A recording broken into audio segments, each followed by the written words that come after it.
Polska gra o więcej LNG i drugą elektrownię jądrową z USA. Europa chce zrzucić zależność od Chin zmianami w przetargach. Amerykanie decydują się na nowe sankcje naftowe wobec Rosji, a to dopiero początek. Jest 23 października 2025 roku, nazywam się Wojciech Jakubik, a to jest codzienny przegląd informacji sektora energetycznego i paliwowego Energy Drink. Zapraszam.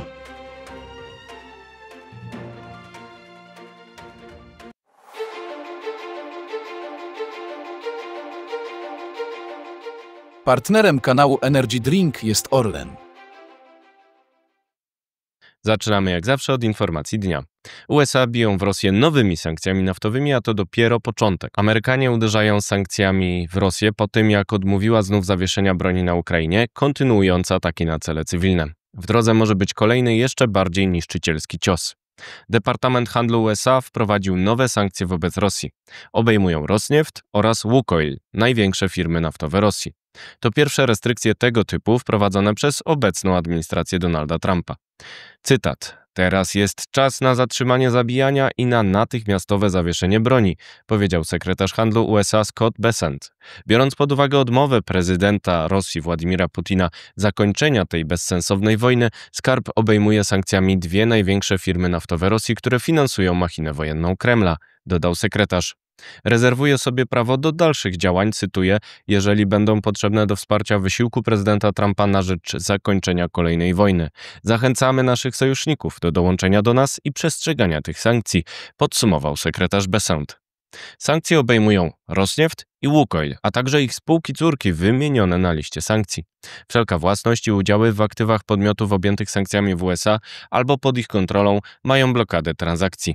Ponadto wszelkie zagraniczne instytucje finansowe prowadzące lub organizujące znaczące transakcje albo świadczące usługi na rzecz bazy militarno-przemysłowej Rosji mogą zostać objęte sankcjami. Grożą im także sankcje drugiego rzędu za udział w określonych transakcjach z Rosjanami. Ostateczny cel sankcji to nie kara, ale zmiana zachowania, podkreśla Departament Handlu, zachęcając firmy do działań, które pozwolą usunąć je z listy sankcji, jak zaprzestanie współpracy z Rosją. Tego samego dnia kraje unijne zatwierdziły 19 pakiet sankcji wobec Rosji, zawierający zakaz importu LNG od 2027 roku. Mają zostać przyjęte przez Radę Unii Europejskiej 23 października. Komisja pracuje też nad regulacją kończącą import gazu z Rosji do końca 2027 roku. Tymczasem możliwe jest kolejne uderzenie USA w postaci ustawy o nowych sankcjach, która czeka na ruch parlamentu od kwietnia 2025 roku, kiedy zaczęły się próby rozmów pokojowych Waszyngtonu z Moskwą. Cytuję: "Doceniam bardzo mocne uderzenie sekretarza Bessenta w sektor naftowy nowymi sankcjami, bo Putin nie pokazuje żadnych znaków woli zakończenia rzeźni na Ukrainie", napisał kongresmen republikański Lindsey Graham, współautor ustawy o nowych sankcjach. Ukraina zgodziła się na propozycję prezydenta Trumpa natychmiastowego zawieszenia broni na linii kontaktu. Rosja odrzuciła tę propozycję, uruchamiając masowy atak na Ukrainę zeszłej nocy. Najlepszy sposób na zakończenie wojny to rozkład sektora energetycznego Rosji, który jest jedynym źródłem przychodów machiny wojennej Putina, napisał Graham. Ścigajcie dalej rosyjskie firmy naftowe i ich klientów, którzy kupują tanią ropę i odmawiają pomocy Ukrainie, dodał Graham. To może być zapowiedź nacisku na ostatnich klientów na ropę rosyjską w Europie, czyli Słowację oraz Węgry. Odmawiają one porzucenia dostaw z tego kierunku i wywalczyły zwolnienie z sankcji unijnych, które zakładają jedynie przedstawienie planów krajowych rozstania. Warto przypomnieć, że ustawa projektowana pod przewodnictwem Lindseya Grahama z Partii Republikańskiej i Dana Blumenthala z Partii Demokratycznej została przedstawiona 1 kwietnia 2025 roku. Zakłada cła 500% na dostawy surowców z Rosji, takich jak ropa naftowa, cła na podmioty z USA importujące te surowce, blokadę dostaw surowców amerykańskich na rynek rosyjski, a także wizji nieruchomości urzędników oraz wojskowych rosyjskich, a także jeszcze do tego wobec rosyjskich instytucji finansowych. Ta ustawa czekała na rozpoczęcie prac parlamentu najpierw ze względu na spotkanie Putina i Trumpa na Alasce, a potem propozycję ponownych rozmów w Budapeszcie. Odwołanie tego drugiego szczytu sugeruje, że prace nad aktem mogą wreszcie ruszyć. Ma on ponadpartyjne poparcie ponad 80 ze 100 senatorów. Czas na pozostałe wieści, na początek z Polski. Gra o atom i LNG. Polacy rozmawiali w Waszyngtonie o drugiej elektrowni jądrowej i reeksporcie LNG z USA, m.in. na Ukrainę. Cytuję: poruszono również kwestie dotyczące konkurencyjnego dialogu w kontekście wyboru strategicznego partnera dla drugiej elektrowni jądrowej, podaje Ministerstwo Energii. Szpieg na salonach. Według Newsweeka człowiek skazany za szpiegostwo na rzecz Rosji wrócił na salony i wziął udział w konferencji energetycznej. Organizatorzy wezwali kontrwywiad ABW. S. Szypowski został prawomocnie skazany za współpracę z rosyjskim wywiadem. Po wyjściu z więzienia założył spółkę Nexus i regularnie pojawia się na imprezach, w których uczestniczą przedstawiciele polskich władz, ostrzega Newsweek. Rząd chce opóźnić ETS-2, ale co ze wsparciem? Andrzej Guła z Polskiego Alarmu Smogowego twierdzi, że programy wsparcia termomodernizacji i wymiany źródeł ciepła są źle prowadzone. Cytuję: przy obecnej polityce rządu w tym obszarze większość nie zdąży, a tymi, którzy ucierpią najbardziej, będą mniej majętne gospodarstwa domowe, bo bogaci już dawno mają dobrze docieplone domy, pompy ciepła i fotowoltaikę w atrakcyjnym net-meteringowym systemie rozliczeń, ocenia Guła. Warsztaty antyblackoutowe. Polskie sieci elektroenergetyczne i Ministerstwo Energii przeprowadzą warsztaty na temat regulacji pakietu antyblackoutovego.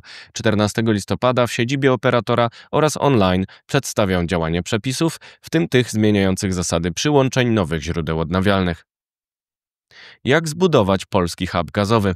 Ośrodek Bezpieczeństwa Energetycznego przedstawia szereg rekomendacji budowy hubu gazowego w Polsce, to znaczy cenowego punktu odniesienia w regionie. Trwają rozmowy o rozwoju dostaw LNG przez Polskę do sąsiadów. Teraz wieści z Europy. Węgry kruszeją. Budapeszt zapowiedział rozmowę o zakupach paliwa jądrowego z USA oraz dywersyfikację dostaw. Posowieckie reaktory WWER były w przeszłości argumentem przeciwko europejskim sankcjom jądrowym wobec Rosji. Czechy i Ukraina wymieniły już rosyjskie paliwo jądrowe na alternatywę z USA. Waszyngton apeluje o rozstanie Europy z surowcami Rosji.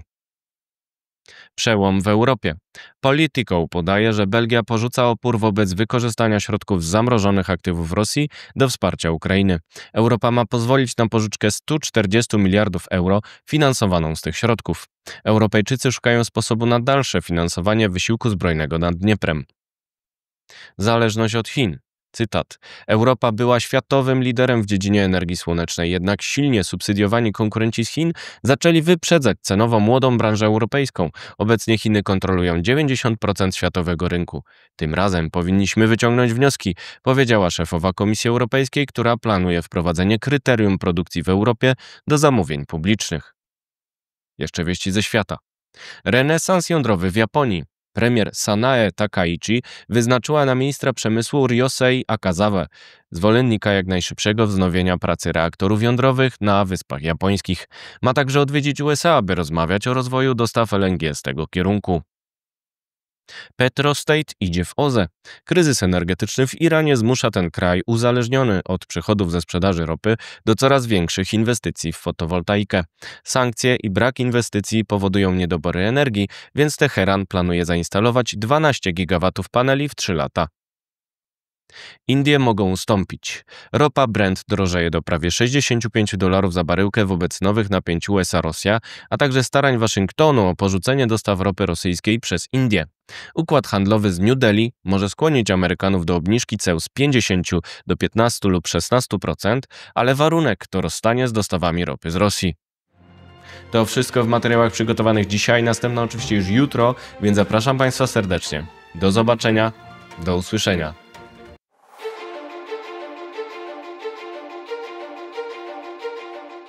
Partnerem kanału Energy Drink jest Orlen.